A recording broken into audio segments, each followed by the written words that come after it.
Gentlemen, we are indeed very fortunate to have in our midst the Honorable Union Minister for Parliamentary Affairs, Coal and Mines, Shri Prahlad Joshi ji, Chair, the Culture Working Group of India's G20 Presidency and Secretary, Ministry of Culture, Government of India, Shri Govind Mohan ji, Director General, Archaeological Survey of India, Shri Kishore Basa ji, Additional Secretary and Financial Advisor, Ministry of Culture, Srimati Ranjana Chopra ji, Joint Secretary, G20 Secretariat, Ministry of External Affairs, Government of India, Shri Nagaraj Naidu ji, Co-Chair, the Culture Working Group of India's G20 Presidency and Joint Secretary, Ministry of Culture, Government of India, Srimati Lily Pandey ji.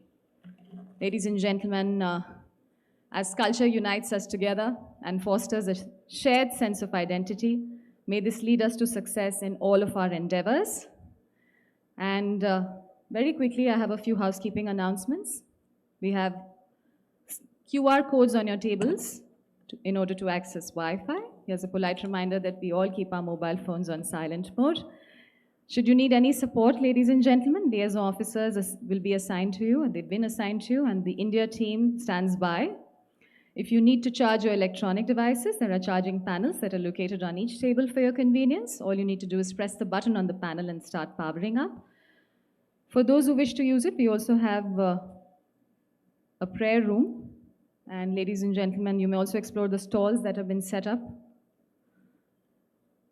We also have medical facilities and assistance.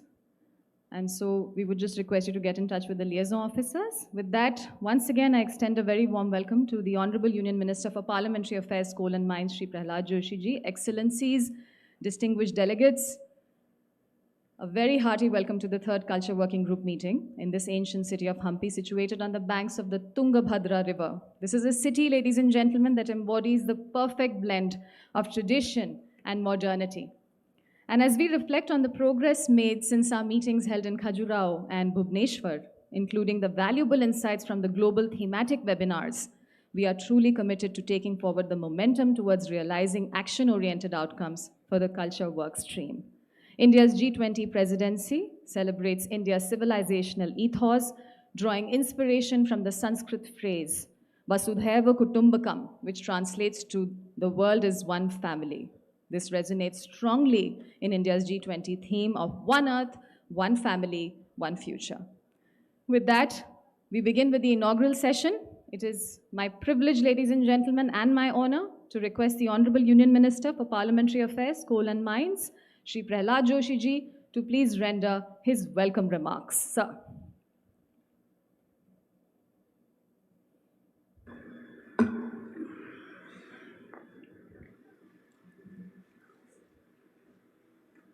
Dear representatives of the G20 members, guest nations, international organizations, excellencies, ladies and gentlemen, Sri Govind Mohan ji, Secretary, Ministry of Culture, Government of India, and all other officials from the Government of India and Government of Karnataka.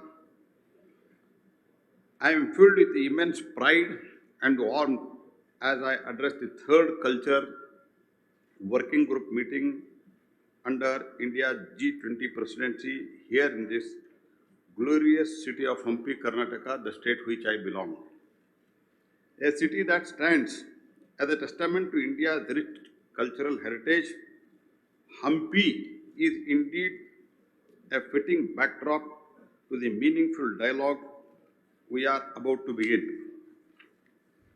As a UNESCO World Heritage Site, Hampi's renowned archaeological ruins and the remains of ancient structure offer a vivid peek into the India's vibrant past.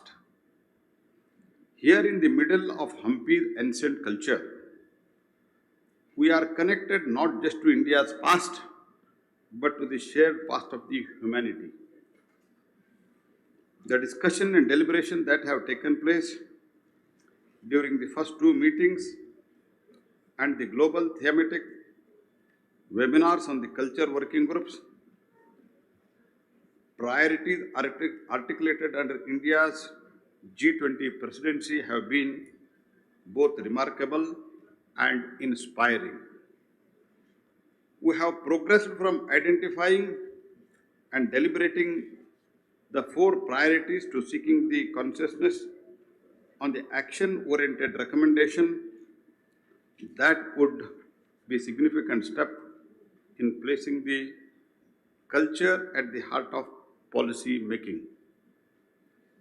This journey, which has been inclusive and collaborative, has brought us this pivotal moment in our timeline, our third meeting. Today we are not just attendees at meeting, we are active participants in the global cultural shift.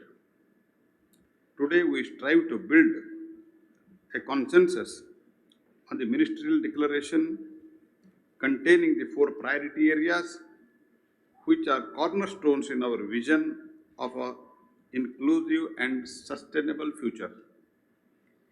Each of these priorities showcases a world that is culturally diverse yet unified, a world where the cultural heritage is both a pillar of the past and pathway to the future. Our work, however, would not have reached this point without the invaluable contribution from the esteemed G20 members. Your insights, comments, feedback on the preliminary draft of the Ministry's declaration have been instrumental in shaping our shared vision. I thank you for your continued engagement. Your critical perspectives have been our inspiration and lighting the path we are yet to tread. Through our collective wisdom and the shared responsibility, we can transform the challenges that lie before us into the opportunities for cultural progress globally. In a world teeming with a diversity, our shared cultural heritage is the thread that binds us all. It allows us to acknowledge and respect our differences while celebrating the shared humanity. Culture is the unique and vibrant expression of our shared human experience, compromising the customs, values, languages, arts that define us. From the remote village to the vast cities, every community adds their unique color to the vibrant fabric of the global culture. In the essence, the culture builds the bridge, fostering the understanding, empathy, enabling us to see the past, our differences, and appreciate our shared human journey.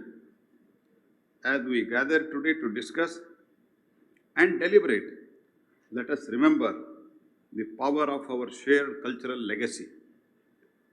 Let it guide our decisions and actions as we move forward.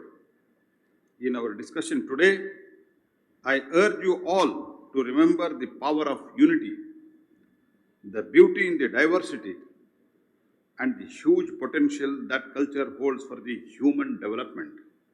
Let us remember that beneath our differing traditions and languages, we are united by the same dreams, driven by the same passion, inspired by the same hopes. I am confident that our collective strength and wisdom will carry us forward towards our shared goals. We have the capability to make diversity a strong pillar of mutual understanding, promoting the international collaboration and harmony. This is how culture, in its unique way, brings us all closer, weaving an intricate web of humanity and thrusting us toward the society that is more inclusive, forward thinking, and richly diverse.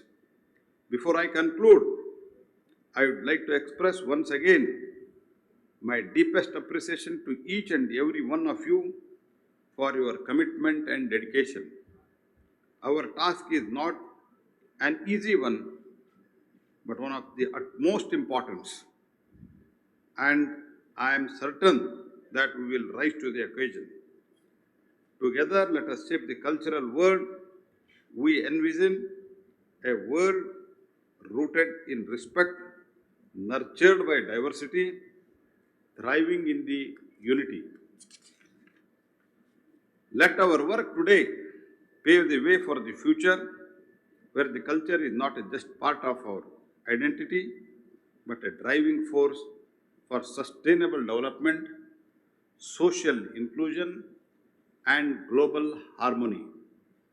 I'd also like to thank the Culture Working Group for organizing the meetings under G20 India Presidency. I once again welcome this heritage city of Hampi. Thank you. Jai Hind.